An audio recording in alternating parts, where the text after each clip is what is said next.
Okay, consider this.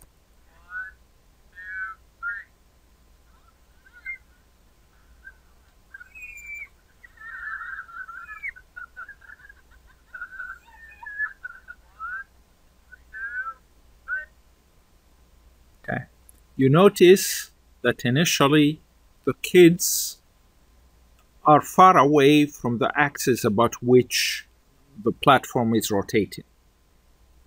After a little while, they move in towards the middle. As they move in towards the middle, the speed of the platform increases.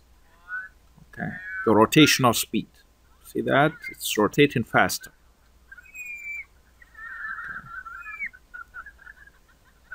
Okay, the young lady stayed out, but still the angular velocity increased. Let's repeat it again one more time. Okay, increased speed. Okay, now what does this mean? Angular momentum, we have 4 kids there and a platform. So what we have, since we don't have any external torque acting on the system, the initial angular momentum is going to be the angular momentum of the platform plus angular momentum of kid 1 plus angular momentum of kid 2 plus angular momentum of kid 3 plus angular momentum of kid 4. All of them have the same angular velocity. So this is going to be written as moment of inertia of the platform times omega, initial.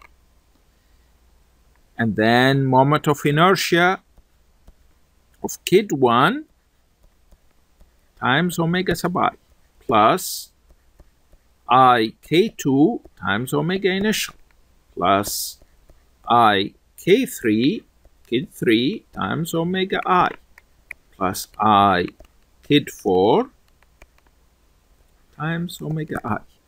Now, the moment of inertia of each of the kids is approximately equal to the mass of the kid times r squared. R is the radius of how far that person is away from the axis of rotation. All of them are rotating with the same angular velocity. That's why we have the same omega sub I everywhere. Now, as the kids move closer to the center of the platform, the moment of inertia of each of the kids, the new moment of inertia, is going to be smaller. Since, remember we said moment of inertia of each of the kids is going to be the mass of the kid times r squared, where this is the platform, this is the kid, this is r, the distance separating the kid from the axis of rotation.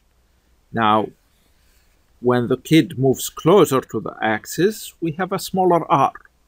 Smaller r would result into a smaller I. So, as the kids move closer, their moment of inertia is smaller. So the overall moment of inertia of the platform and the kids is going to become smaller. So moment of inertia of everything times omega, that's my initial angular momentum. My final angular momentum is the new moment of inertia of everything, I prime, times omega final. And this new moment of inertia is going to be smaller than the initial moment of inertia.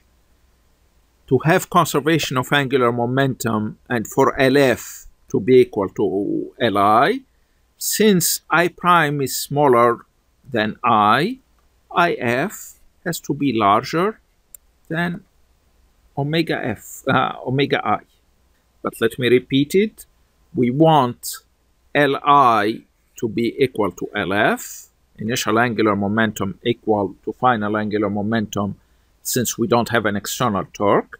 For that to happen, since I prime EV is smaller than IEV, for them to be equal to each other, omega sub F, the final angular velocity, has to be larger than the initial angular velocity.